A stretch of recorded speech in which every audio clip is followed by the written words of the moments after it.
Hello, my name is Michael Berger, and I have an associate's degree in mechanical engineering and a bachelor's degree in digital science. I have a certificate in AutoCAD and cybersecurity. I worked as a student IT assistant at the University of Akron, a math tutor at Stark State College, SMT operator at Airborne Electronics, and as a student team leader at Kent State University in the Federated Desktop Support Department. And my name is Gregory Hess. I have a bachelor's degree in digital sciences from Kent State University. I have a Test Down Security Pro certification, as well as numerous certifications through LinkedIn courses. I've held numerous IT positions in end user support across Kent State, Beechwood Systems, and Northeast Ohio, and in my local area, in local town of Northeast Ohio, as I reside. And I'm en route to a rotational in Brooklyn, Ohio this coming summer.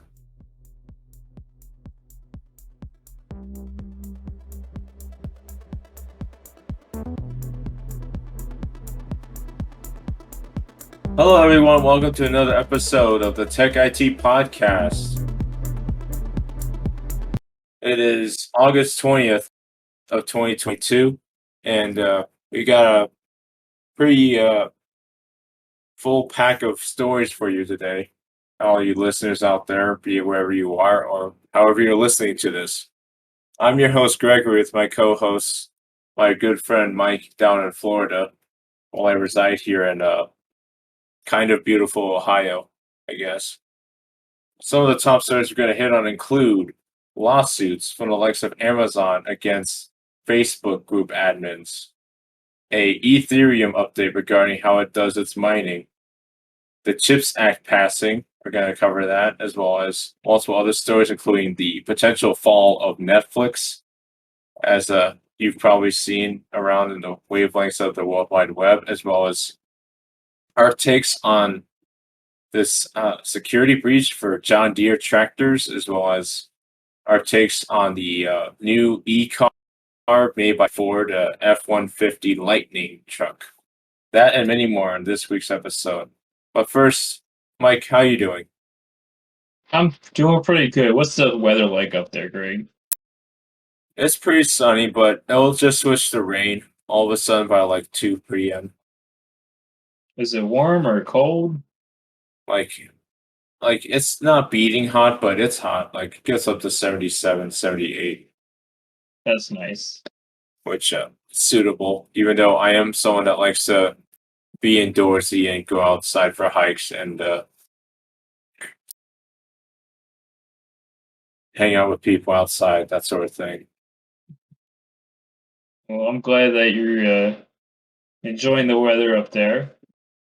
So we should we go ahead and jump into our first story? Yeah, so it's actually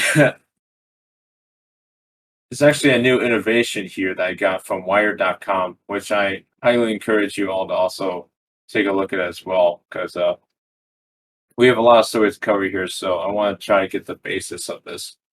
So Google has many different forays into different areas of technology, and this is a radar technology, as they put it, as part of their Advanced Technology and Products Division, or ATAP,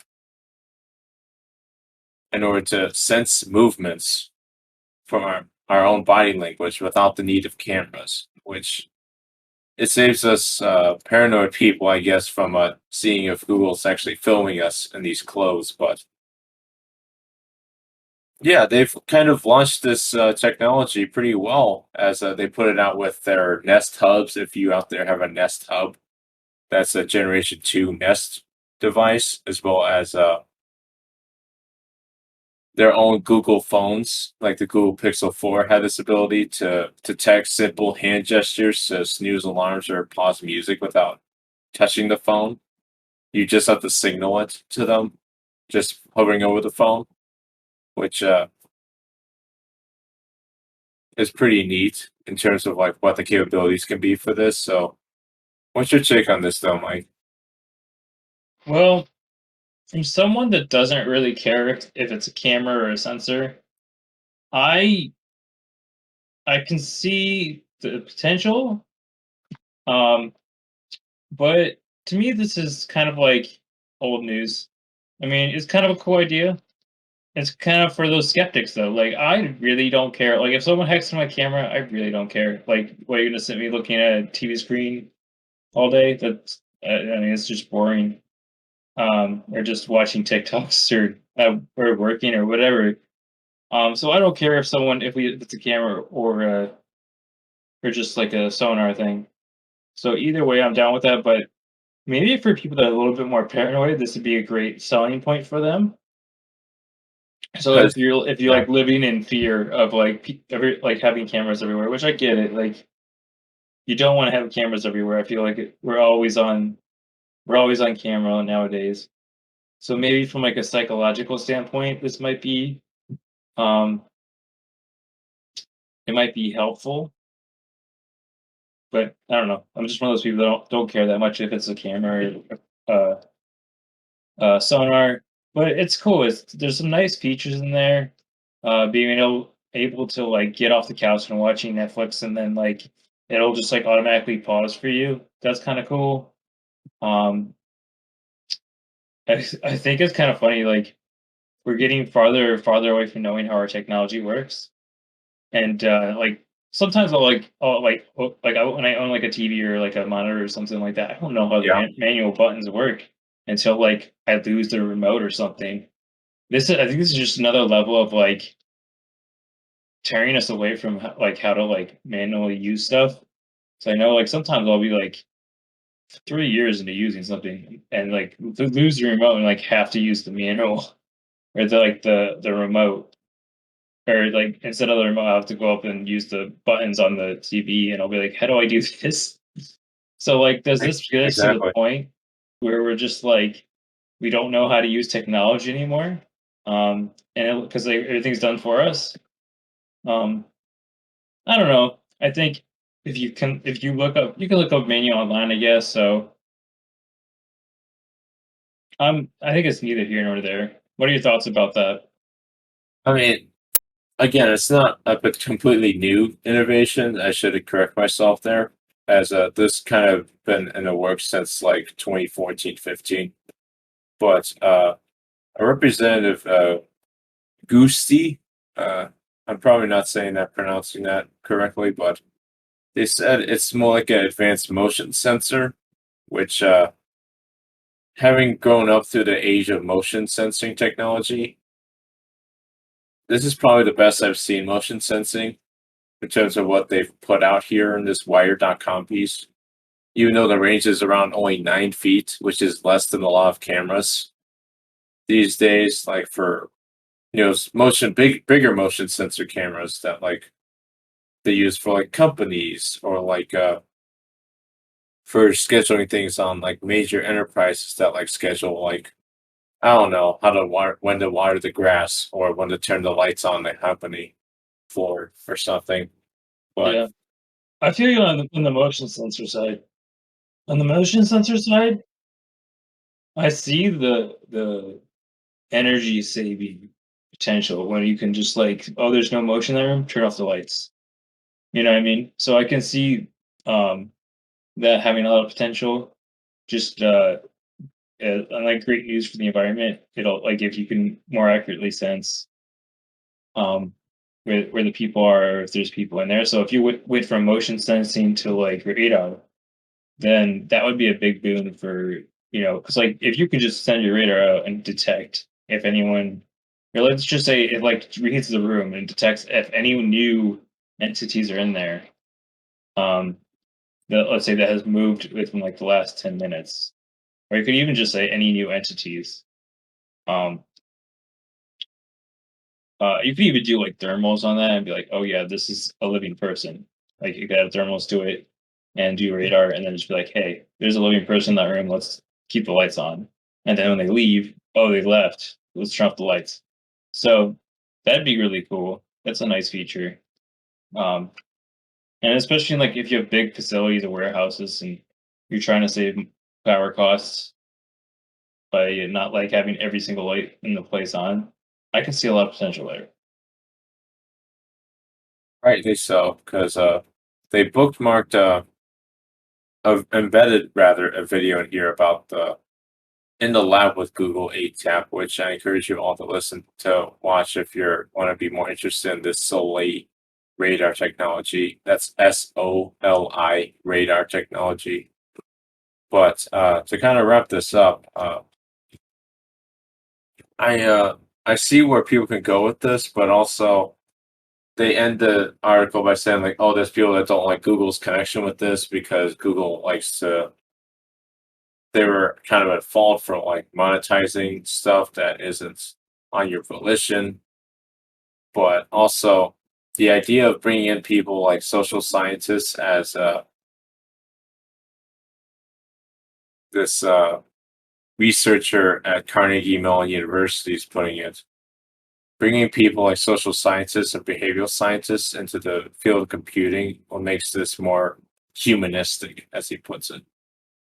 So I feel like that will help things go through with this, but also I'm a guy that was raised on a Nintendo Wii, and even that was kind of enough for motion sensing back when the Wii was like the number one console.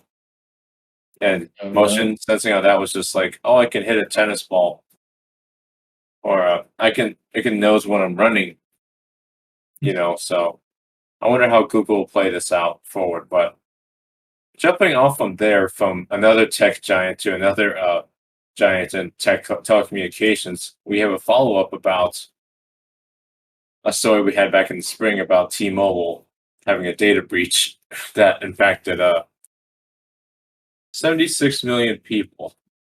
And I'll just be brief with this one, but as we covered, this was kind of in response to a cyber attack done in August 2021, but we covered later on earlier in the spring, where a hacker infiltrated T-Mobile's computer systems to steal sensitive data. And then it was just on was it July 22nd that they decided to do a settlement for the 76 million customers. So, Well, that's good. will this affect you, Mike? Do you use T-Mobile? I do not use T-Mobile. I'm with Mint. I forget what network do they piggyback off of?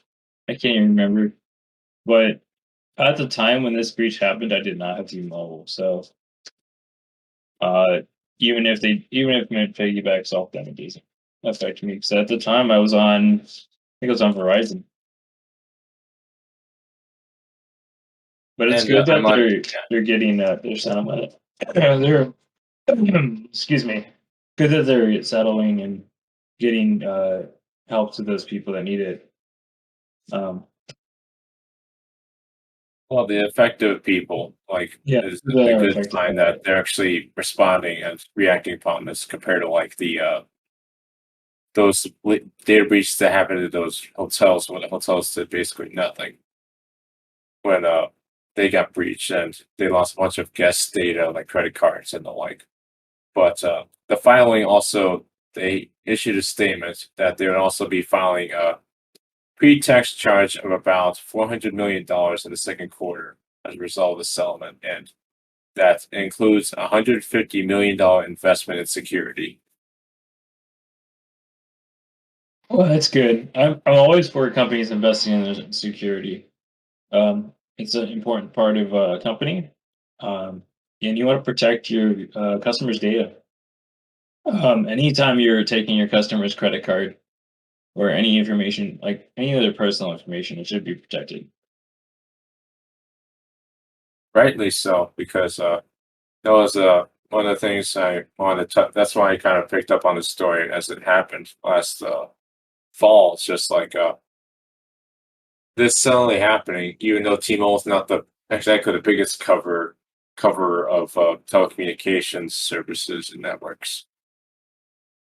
But I feel like now that case has been closed, so to speak, regarding T-Mobile, hopefully they can bounce back and hopefully not get into trouble like I've seen other companies fall into during this pandemic that is starting to lighten up, but the ramifications are still showing as They're a big company. I'm sure they'll come back strong. But let's jump into another big company here. Let's talk about Amazon and yeah. So the lawsuit against Facebook groups. So these admins in this Facebook group, they tell people to go do fake reviews on a certain products on Amazon, right? yeah, the suit identifies Facebook admins who guarantee 5-star reviews to sellers in exchange for payments for like $10 per good review. Like, give me a 5-star review of something, I'll pay you for it. And some admins orchestrated these fake reviews in exchange for free products. Amazon said. That said that in a press release, Amazon noted that it has more than 12,000 employees working on the fraud and abuse in its stores. It was reported that over 10,000 fake review groups to Facebook parent company Meta, which it Okay, I have a says question. here more, but yeah. I have a question for you, Greg. Do you read the reviews when you buy Amazon products? When it's gifts, I usually do it, but when it's something for myself, then I just kind of just go off of, and I'm not sure if this is a good thing. I usually just go off of what the average is. Like if it was above a 4 out of 5, I'm like, okay, it's probably good. Yeah, I sometimes I do that too. Sometimes I'll go on Amazon and be like, okay, if it's got a 4 or 5, oh, it's probably pretty good. There have been times when I've gone into like the reviews and I've read like some of the reviews just to get a general idea of what people are saying about it. Um, so overall, because like at the end of the day, I don't want to have to get off Amazon and go onto another site to actually read a review. You know what I mean? Because it just saves me Yeah, time. So especially Google reviews where you only have to show proof that you bought something to make a Google review for something. Like I can go on Google review and say like, "Oh, I got bad service at Home Depot, 1 star," and you've never been to Home Depot? and I've Yeah. never been to Home Depot, and I'm just like talking out of the air, just going like, "Oh, I know what to do. I'll just review bomb a bunch of things." Yeah. So it's good to see that this lawsuit, or at least that they're going after people that are doing fake reviews. Um, Especially because like people don't want to have to go from Amazon to Reddit or whatever to see what how good a product actually is. Um, Yeah, so they it's want to at go the to end the of the actual day, marketplace. it just saves people time. So it's good that they're going after them. Of course, Amazon has a lot of issues that I'm sure that they're working out. Just a Oh yeah, couple of like the one thing that bothers me about them right now is just how they treat their workers. Like they literally work them to death until they can't take the work anymore and they leave. And then I think I saw some article like saying that eventually there should be out of people to hire because people once they work there and realize how bad it is, they just don't go back. Um, so yeah. yeah, they got some issues that they need to work out, and it's good to see that they're at least attacking some of them. I'd like to see some more like maybe some human rights or some worker rights uh, from They're them in the trying. future. Yeah, They're trying to unionize. I think in 2 cities they got through. Like I think one in New York and one in like the southeast. They got 2 sites to have unionization, but that's not all of them. Like they have a bunch of these innovation centers or distribution centers. Like I got a guy in Toledo that's like stuck in a distribution center right now. But for those that like legalese, you can actually read the lawsuit on geekwire.com as well as the last story we talked about regarding the T-Mobile update. It's embedded here in the GeekWire site, and like all of our stories, we'll embed them as and wherever we upload them as we're cited, because unlike mainstream news sources, we tell you what our sites are. So that's, I know it's crazy. We actually give you our sources. it's always shocking when they're like, you actually give them sources. Whoa, like but to kind of mend this all together, because this won't be the last time we bring up the topic of reviews and exploitation of not true reviews. But this has been an ongoing issue supposedly, as this dates back nearly 7 years. As they had a first lawsuit about this in April 2015, which it's been an ongoing issue for Amazon, but to kind of mend this all together, it was even I mean, it's a matter of like how authentic are reviews nowadays, which authenticity is a whole conversation in itself. Whether it's like authorizing and authenticating, like this person that bought this table actually bought this table, so I believe the review of 3 out of 5, versus someone that's like, oh, I got paid $15 to review bomb this iPhone on Amazon or something because a Facebook group told me to. So it's compelling stuff, and I'll be sure to keep a look at this personally. As I never, ever since I left Facebook, I've just seen them sort of fall to pieces. So Yeah. jumping from Amazon to the greater topic that I found this week on cryptocurrency, and back over to Wire.com now for this piece by Gian Volpicelli. Ethereum is actually changing how it's getting mined. Well, over time, not immediately. It'll take some time to change it completely, but So because to go into this, this has been talked about for a long time now. So it's been in the news a lot. They're like, "Oh, the merge, the merge, the merge." Until the merge actually happens, I wouldn't start like being scared and changing everything you're doing. Um, so especially for miners, well, personally, I have switched off Ethereum. I've switched over to Ravencoin. I know some people are switching to Ergo and other altcoins. Uh, and an altcoin just any coin that's not the main Bitcoin. So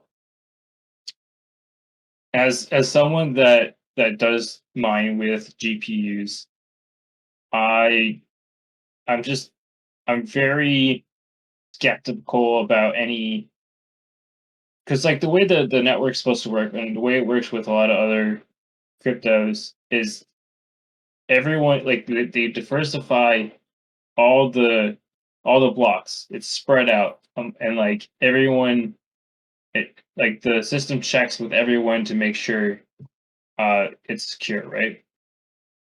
It's to simplify it. Yeah. So their security is based on uh this just diversification of uh the network. And what they're trying to do is they're trying to switch over from uh the merge of Ethereum. Is what's going to happen is they're trying to switch over proof of work, which is when your computer, with whether it's an ASICs or uh, a GPU setup, whatever it is, when you use that to mine your crypto, um, it's doing work. It's like doing calculations, and it's once it finds the block, if you're in like a mining pool with a bunch of other miners, you everyone gets a little bit of that block. So like um for example, I'm in, I think it's not Highline pool, is it? I think it's two miners. I'm in the two miners pool. So if two miners finds a block, they give me a percent of that block based on how much processing power I dedicated to finding that block. mhm. So what they're trying to switch to is, and that's proof of work. What they're trying to switch to is proof of stake, and uh, this is where you take your existing crypto and stake it, or like So it's Locked kind in of a like, network. yeah, it's locked in a network. It's kind of like putting money in the stock market. It's kind of like how I would explain that, or like Yeah. not even the stock market, because you can take that in and out at will. I would say like putting it into a CD or a mutual fund. So you're putting it onto the network, and what you're doing is um let's say a CD maybe, because I think CDs are a little bit safer, and you're putting it into onto the network, and they're kind of like rolling the dice, and they're kind of like uh I think it's like every block, or every so much is like one vote or one lottery ticket or whatever, and they're rolling the dice, and they're like, okay, this person gets this much, or this person won. So if you're in like a pool with a bunch of people, this pool won, they get the reward. So what's going to happen is people with the most Bitcoin and the most money invested um, are going to have the most votes towards this, most lottery tickets towards this reward. Um, and I'm not a fan of that, because that's kind of like the rich getting richer, you know? Um, Yeah, there's already scrutiny that the rich are using a lot of cryptocurrency anyway, but right. that's why I'm Um, wondering what this merge will do in terms of just like the greater PR of crypto. As currently the DOJ and the SEC are trying to crack down on cryptocurrency in the back corner of this merge happening with Ethereum. They're cracking down on Bitcoin for not declaring itself as a security. yeah. And I know that's another thing. Security. They're saying that this has the same security as proof of work, but I I'm hesitant to confirm or deny that. That's just, I think this needs to be tested. I would be hesitant to even do any proof of staking. I'm not going to do any proof of staking right off the bat, or right off the bat once this gets implemented, because I'm skeptical on, because it's not a tested system yet. I'm skeptical on how safe it really is. And but on the other hand, let's look at the positives. Um, or let's look at one of the positives is, um, well, I think it could be a positive and a negative. Proof of stake, it doesn't take any electricity. Like, so when you're mining, your graphics cards use like, well, it depends on how many graphics cards you have in your setup. Well, let's say for example you have let's say you have 10 graphics cards. So that can really add up on your power bill and use a lot of power. And if you consider that a lot of, especially in America, a lot of our power comes from fossil fuels. We still burn a lot of coal. Um, that's just really bad for the environment. So they're coming at this saying that, oh, this is really good. This is really good for, um, this is really good for the environment. When really what they should say is, instead of punishing, or instead of coming up with a system to uh, kind of like switch the whole miner setup to as proof of stake, they should say, well, let's hit the source where we're all using coal still. You know, start switching, make a bigger move to switch from coal to solar or whatever alternative energy sources is Yeah, uh is good in your area. I mean, that's just kind of my perspective on that. And so also one way I think of it is, when you're mining crypto and using power to get crypto, I feel like crypto retains its value more because you spent money to make money. So this will allow it to hold its value better. Um, so like, to someone that didn't mine it, it might not be as worth as much to them. But since I mined it using power, it's at least worth how much I used to how much power I used, or how much money I spent on power. That's at least that, for me, that's a minimum of what I would, sell it for. Um, and then like you also have like expenses on top of that. So that's what I think drives up the price. So for expenses like maintenance on your mining rigs, and just buying new equipment, and all kinds of stuff like that.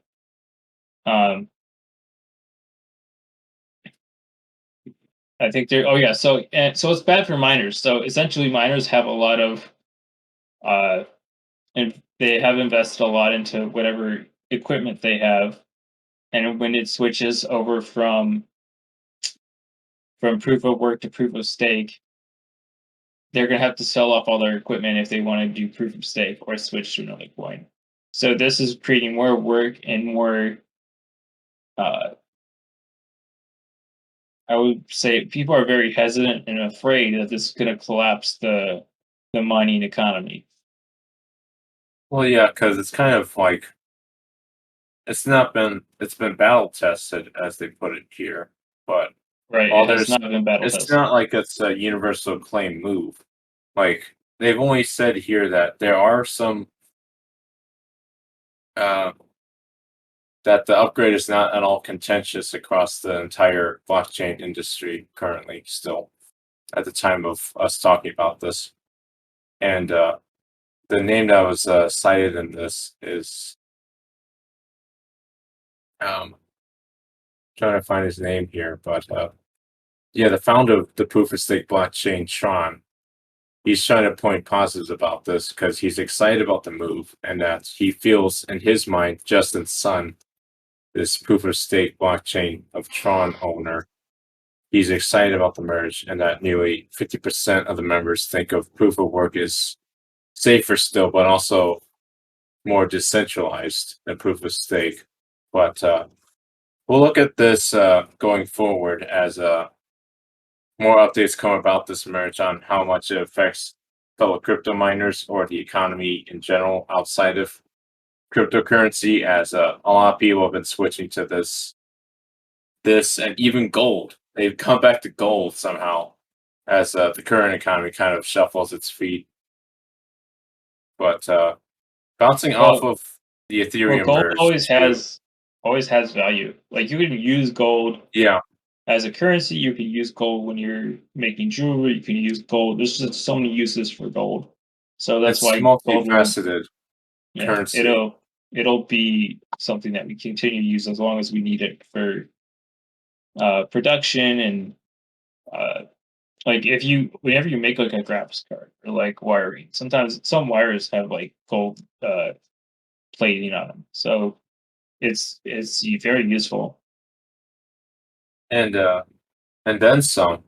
But specifically from cryptocurrency, the uh, the Chips Act here. It was during our research off period that the Chips Act in Congress passed in the House, and currently it's now fulfilled its purpose with good old Joe Biden signing the law, so that many people can start getting the uh, the chips needed for such things in our latest factories in the country. And this $280 billion bill, which is supposed to help everyone get,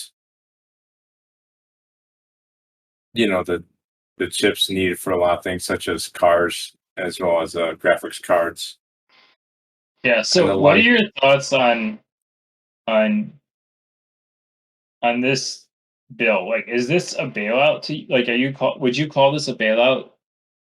Like for me, like I'm thinking, are the chip companies in the red? Like, do they need this money, or like is this just to inspire growth? Because if I I'm think thinking it's about a it, little both, a little both. Well, because if early on, like in the pandemic, like we had like no chips, and like a lot of cars were just stuck in factories without these chips in them. So I like think new that cars was couldn't because of go out. imports, right? Because we held up imports, Yeah, because the majority of semiconductors were from Asia or right? Taiwan even, and because of the pandemic, which is still pretty bad in China right now. Don't listen to whatever uh the leader over there says. It's still bad over there. That's why stuff's still kind of stagnating a bit right now. But um Well, it took a bit to pass because Congress has always got to make things difficult, both sides, with alongside other issues, of course, such as the Ukraine conflict and the like. But this is also supposed to connect with current factories or fabrication facilities, like the one in, like I mentioned earlier, in Ohio, which the CEO of Intel put it that this investment will shape the future of America's leadership in semiconductor manufacturing and innovation, and that we are excited to move full speed ahead to start the building. Which that's all good for Ohio, but I don't know how this sounds for like people that for lack of a better word, just don't care. No, I think overall it's good for America because this is definitely something that you're gonna see more and more in the future. Because, like, if you think about it, like it's not just your laptop that has a chip in it. It's like your car, your tablet, your phone, your IoT devices, TVs. Yeah, like your TVs, like everything's has chips in it nowadays. So, and even as as we move forward, even more and more products will be smart devices. And um, so this is definitely a good move for the growth of the American economy. I yes, think it's a good. So I think the like Intel and Nvidia, it's Nvidia, right? It's yes, they're the big making GPU facilities maker. like in the south. I think AMD has its foot in the door. It has some graphics cards as well. Um, is it AMD? I can't remember. But like, I there's don't like know right now if AMD has something here. I think there's two or three big chip makers, but and I think a lot of them uh, are overseas. So this kind of pushes America to hire more people, make more chips, and like now we're not outsourcing all our chips from other countries, and this also increases security for not just for goods for consumers. For like, let's say you need like a chip for like let's say something in the Air Force or something in the military, it's not coming from somewhere else. It's coming from America. So I think that also increases our national security. This is great for gamers and miners. Like I think it's going to reduce the costs on your GPUs and your CPUs. Um, so I don't think it's a bailout. I think all the major companies were in the black, and they just want to increase production in the America in the United States for economic reasons. Yeah, and to kind of nip this in the bud, so to speak, it's but my final thoughts. Um, Genuinely, it's a good move for just having Americans actually make their own stuff for a Right, while because our reliance on having other people make our own stuff has kind of been detrimental to us, which right. We were so like the reliant on pandemic kind of imports. like We imported everything, and showed for itself. So it's just uh nice to have some things that we're creating in America, right? yeah, and from we'll keep posted on this, but I would say I don't know what other updates to put for the CHIPS Act now that it's official at the time of this recording because you can read this passing itself on TechCrunch.com. But jumping from chips to search updates on Google, which I will just touch upon this briefly, as Google promised in its helpful content update that it will push out Monday, August 22nd. Will quote make it easier to help people find high quality and original reviews, which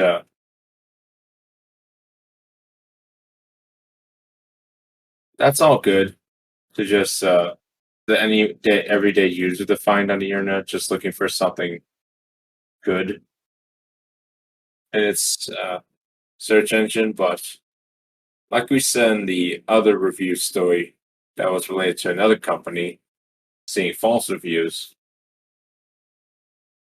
It kind of tells a story about. Well, let me ask you, Mike. Is this too little, too late for Google? I don't think so. I think you have to expect a certain amount of or a certain level of false reviews, no matter what. So, um, as you go in and you look at the reviews on whatever company's site, whatever site you're using your browser, um, you kind of have to take everything with a grain of salt. Um, and just like there are times when I'm like buying a new product from some brand name I don't know. Well, I'll go look it up. I'll look up at multiple things. Yeah, I look at like they mentioned in the article. Oh yeah, a lot of people are just looking at Reddit. Yeah, I look at the Reddit reviews. I look at um like especially if it's just a website. Like if I go to Google and I just type in I need a charging cable, and it pulls up like chargingcables.eu or dot something, and it's some site I've never heard of. I'll look up that website and just like there's sites you can go on to make sure that they're trusted websites and everything. Um, so yeah, do your research basically. Do your research into sites Yeah, I mean, that you're not sure of, and it's into like that for many reviews things, or products that you're not sure of. But yeah, especially during like gifting season, which I mean, it's August, but hey, it's never too early to think about gift ideas for people in your life. So even though it might be hard, like, oh God, I gotta research on like everything more nowadays. It's like we kind of yeah. have to with And the also look status at of like authenticity, which and we one might thing I have plans do, on doing something more in that in the future, but one thing I do, um, nowadays I check the return policy because not all websites have the same return policy, and if especially if it's like a website I've never used before, yeah, I'll check the return policy to make sure like if I get the product and it's not what I expected, or it doesn't work the way I wanted it to, I'll just return it, and I'll make sure okay, that before I buy it, I'll make sure that they have a a nice size like window for the return policy so I can get it back like on time to them without and not yeah, have any hassles. just like sites that aren't like the commercialized marketplace sites. That's always good to check. But yeah, this is something good on the side of Google, which even though Google's kind of like and it always goes ups and downs with Google in the headlines. But you can Yeah. read this story on TheVerge.com if you want to look at it yourself.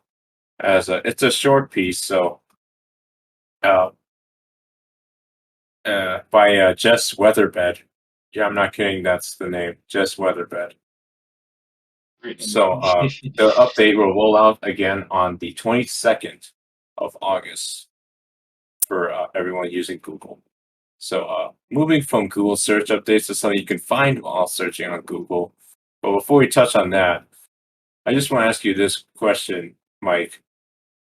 What is the status with Netflix? So They're adding an ad-supported tier.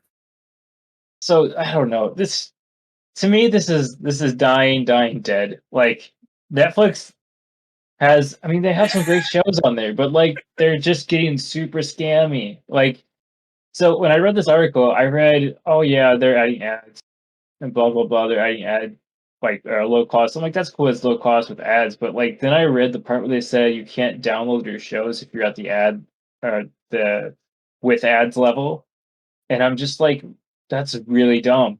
That's really dumb. Like, if you You know, have to they're Hulu embed the now. if you yeah. So Hulu was great when it started. Um, Yep. and like it was completely free. You could watch whatever show you it was on there, and like you could just completely free watch everything, right? And then Yeah. they added ads, and then like it was really it wasn't that bad. It was like one ad per show. Then they added a bunch Yeah. more ads, and it was starting to get annoying. Then they made it paid only, and then they made it paid only with ads. And then I'm like, wow, this is at what point is it just like an hour of ads, and then It like comes 10 back to minutes of being like show? cable. Yeah, and then you're just like, okay, that's. Well, the great thing is like you could just cancel your subscription.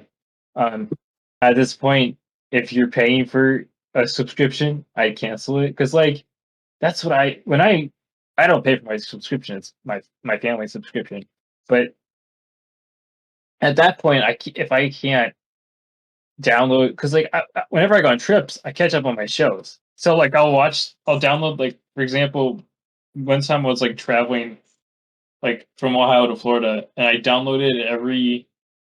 I was like really behind. I think it was like Supergirl or The Flash or something. It was one of those Netflix Those series. classic CW shows that aren't canceled yet. Yes, and I was like really far behind on it because of classes or whatever was nuts that semester.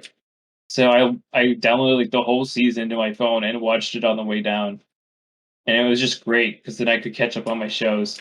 So if they're like removing this from there's some of their lower tiers, like I don't know, I feel like they're just abusing the system, and I feel like you just go to find another system, right? It's kind of a domino effect for Netflix this year Yeah. because it's kind of started with and tell me if I'm wrong here. First, they stood by Dave Chappelle, and they lost some people when they stood by Dave Chappelle. And then they said, "We don't like you guys password sharing, so we're going to crack down on that. So you're not allowed to password share or add users, multiple users, because that's considered sharing." And then they were like saying, "Oh, we're going to stop doing movies, like big budget movies, because we're starting to not get that much money from those." Supposedly, even though I heard good things from the works of the likes of Red Notice and Gray Man, which are two movies on Netflix that I recommend personally. But anyway, now with this, it's kind of showing that they're kind of like trying to make money back because of their crunch and loss of viewers, so to speak. It's kind of like it's almost like watching a train lose itself off the rails. Yeah. Because like this year's been weird for streaming services. Like I forgot to cover it, but HBO Max is also merging. Well, this is weird, but Warner Brothers Media is merging with Discovery, and it might kill two streaming platforms at once by like January of next year. So it's going to be interesting what happens to people that use HBO because that library is huge and it goes far back as far as content. Even though they just canceled a bunch of animated and kids shows, so they're almost saying like they're directing their direction for themselves, almost like a plane mid-flight.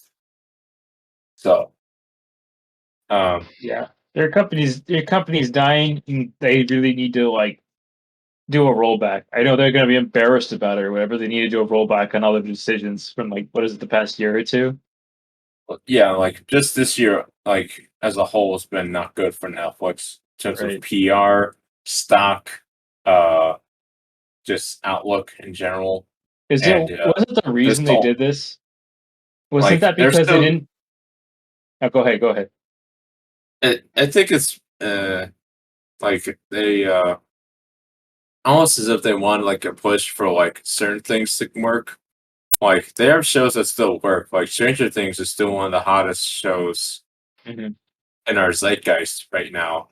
Like I know people that are like cosplaying as like people from Stranger Things that go to events and they're inviting them on late night shows and stuff. Like that's how big Stranger Things is compared to Right. now with like They have some great exclusive shows. great exclusives and like stuff they've just poured over like uh, from the likes of when they had Friends for a short while in The Office. You had the casuals watch Do they those not? shows. I thought they still had Friends. Do they not have them? It moved to HBO Oh, okay. during like pandemic. I think it was last late 2020 they moved because Warner Bros. Media, which again is merging with Discovery Plus, they bought them out. But Well, wasn't the whole reason that they said they were doing this is because they didn't have enough members? Well, they don't have enough members because they made bad decisions and drove people away. yeah, So maybe roll back those decisions and get people back. It sounds like yeah, they it sounds like they're trying instead of going to for like the whole like let's get as many people on Netflix as possible. route. Instead of going that route, they're like, let's just charge as much as we can, or like get Because as many we think people they'll go with it. paying, right? Because no, that's not what people want. Yeah, People will it's leave your service if you have a bad service. exactly. And we'll keep a look on stories like this going forward. But from one company in the slump to one that might be trying to save itself from in terms of innovation, because they're kind of behind on innovation before. We're looking at the F-150 Lightning car. Um, yeah, no joke. We're actually looking at an e-truck E-truck. review on TheVerge.com if you want to follow it by Nilay Patel. And they restructured this company Ford into two different divisions lately. Ford Blue, which will be on gas cars, and Ford E, Model E, which will be led by Mr. Doug Field to develop e-vehicles and software. So it's not the first time I've heard a company restructuring itself into different divisions, but excuse me, there's a lot of steps to this. But So, what are your thoughts? I assume you read through the review. Um, I think they're straight up thoughts on this were like the truck is nice, but the software is so the hardware good, software bad is what is basically what I was getting from this. yeah, I mean, because of the current state of the economy, and also it's priced pretty high. Like I think it's over what Oh yeah, it's like 3,000. oh yeah, I think there was a couple like versions. There was like the 50,000, the 90,000.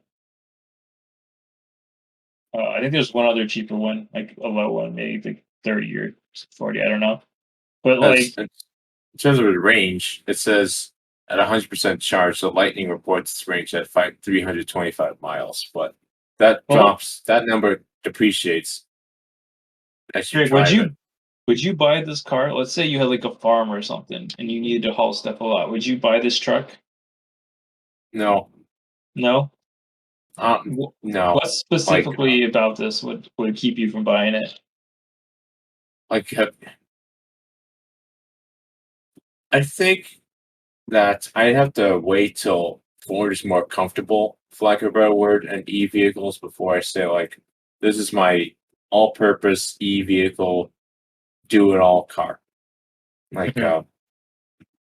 because Ford's still pretty new into the e vehicle foray compared to like the likes of Tesla and Hyundai, Hyundai, or like Honda, Mhm. who have like Honda Leafs, and I started to see more Honda Leafs around, even hybrids. Yeah. But compare that to this, where it's just like, well, the software is still bad and they're charging it a lot, which I wish they'd make e-vehicles less expensive so that they could help the greater conversation of environmental Well, that's what impacts of things. that's what Elon Musk is trying to do, right? I heard he's trying to come out with like a car for $10,000. Yeah, like a low-end version of the Tesla Oh, Model X or exactly. I, And I would love to I get one of believe. those But as soon as it's out. Um, so overall, you wouldn't buy this. Is it just based on price, or is it like, oh yeah, the tech is just way behind, too slow and too hard to use, or because just when I doesn't look features for, I want? that's kind of part of the process as well for me. It's just like you want, if you want like a new car and you want to be like all substantial for yourself, you gotta want everything to work, like, Right. and be suitable for what your driving needs are. Be it you're like a 9 to 5 worker, a remote worker, or someone that works in like different environments, be it in the urban community, the rural community, or suburban community. But encompassing all this together, well, it has like all these cameras and stuff in it. The usability is still not the best based on what she puts in this review. And the UX is what I've learned through college at Kent State. usability is like one of the most important things in terms of just building a community around something.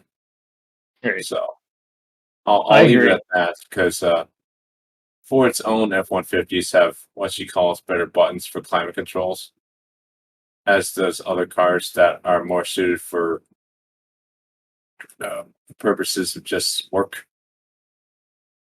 Now, do you think this was just created for Ford fanboys? Was this like, oh, Tesla's has a truck. We need to make a truck so that our Ford fanboy truck, like our F-150 fanboys, don't leave for a Tesla truck? I wonder if it is because I might be wrong here. Is this the car that was showcased at the Super Bowl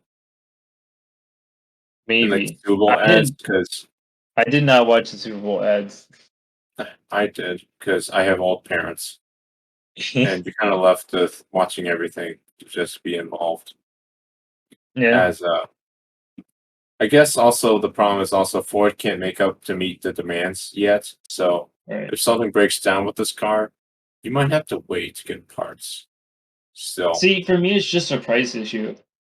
but I honestly think that since it's like it might the whole like slow screens and everything, it's just a software issue. Like they could literally hire someone just to like get like upgrade their software, like make it a little bit like cleaner and faster and usability. But like that doesn't turn me off as much because they can haul out software updates. They can be like, oh yeah, we have all these software updates just to fix the slowness and all that later on.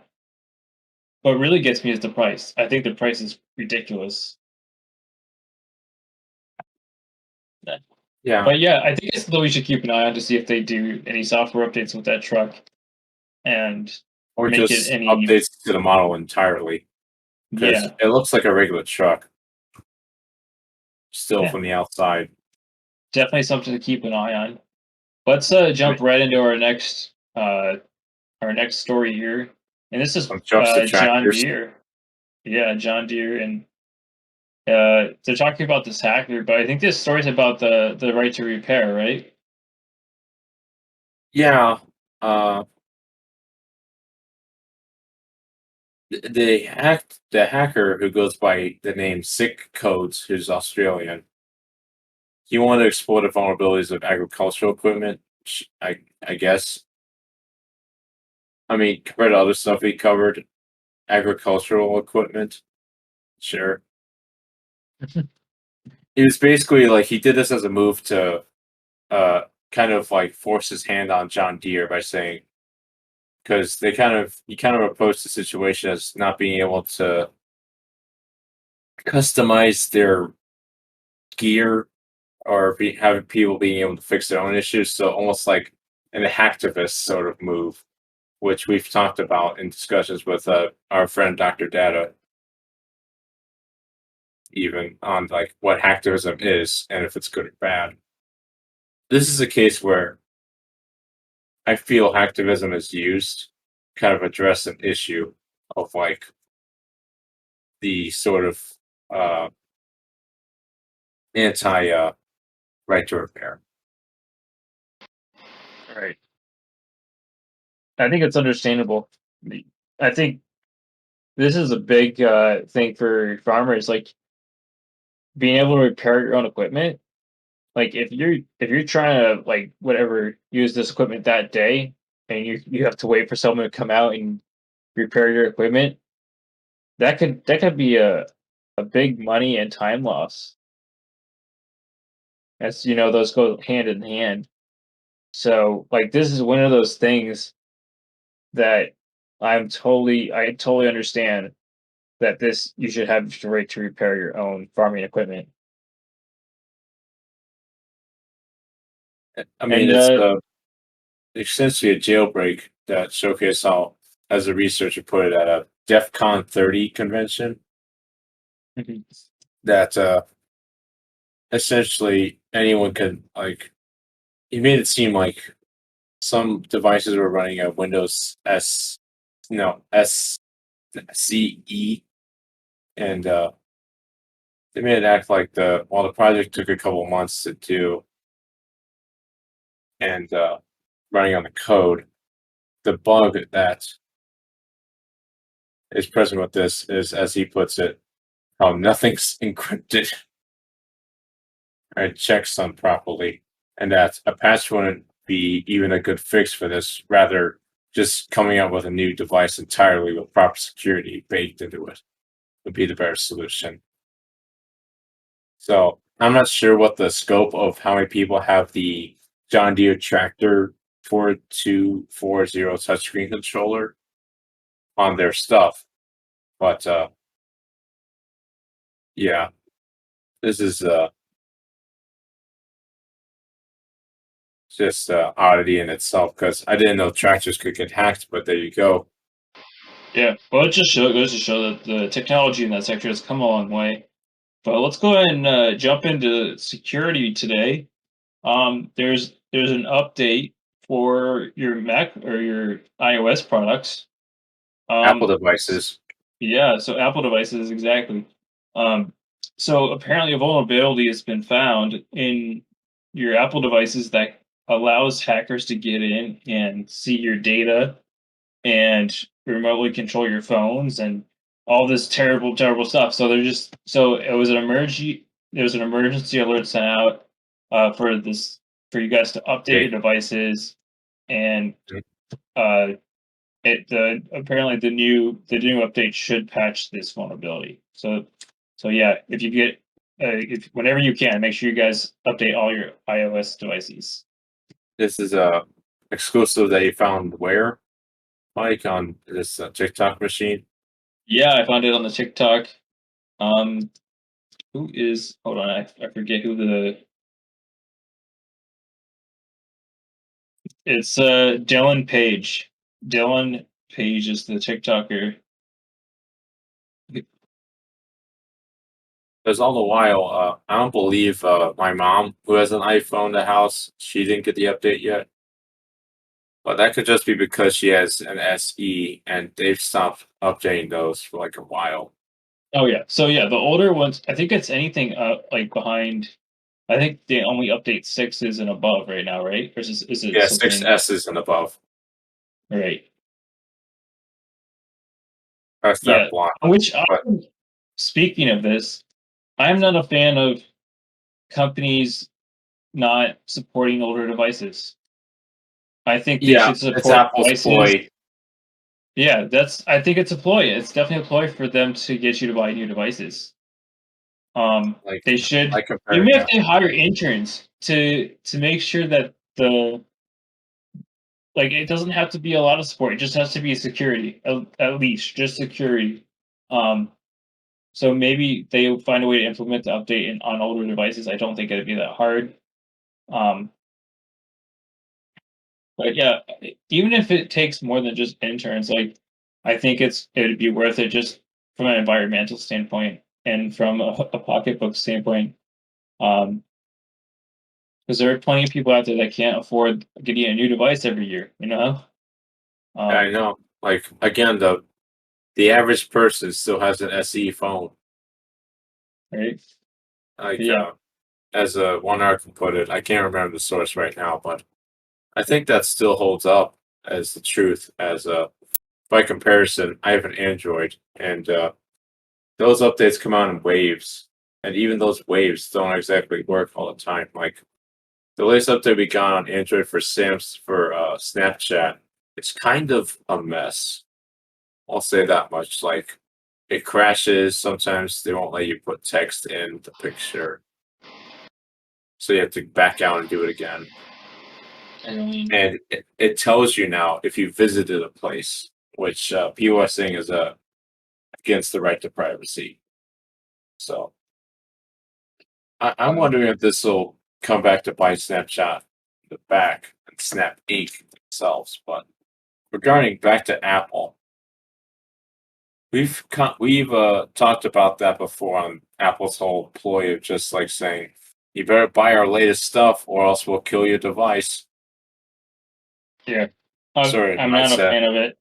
I'm which not a fan of it. has That's created this kind of super scammy. it's kind of created this anti-smartphone uh, wave of people just going back to jumping to the Google phones and like this brand called the Nothing Phone, which I want to showcase in a future episode. Where the brand's just called the Nothing Phone, and its design is based on lights on the back of its phone, which That's cool. I find to be very interesting. But Yeah. Give me an old flip phone. Those things you could drop off the top of a building, not a scratch. I mean, like not the new flip phones that Samsung makes. Those little Those ones guys will strong. break. The Those will old break. ones, the tanks. Well, the When tank your ones phone have was a like tank. Oh man, the good old days. they're like thicker than cheese wheels. Yeah, That's that the was the exaggeration, but best. Yeah, but it was at least they lasted. Like every time I draw my phone, I'm afraid it's gonna break it. You know what I mean? I know, like I toss my phone around so much, like there's air bubbles that just pop up all of a sudden. I'm just like, how'd that happen?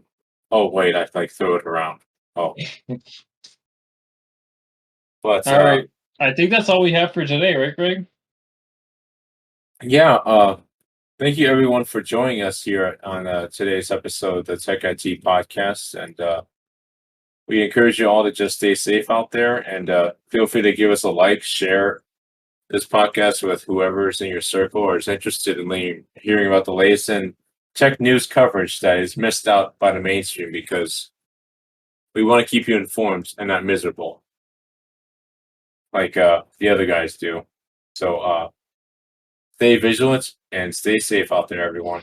Yep. Thanks for listening, guys. Stay vigilant.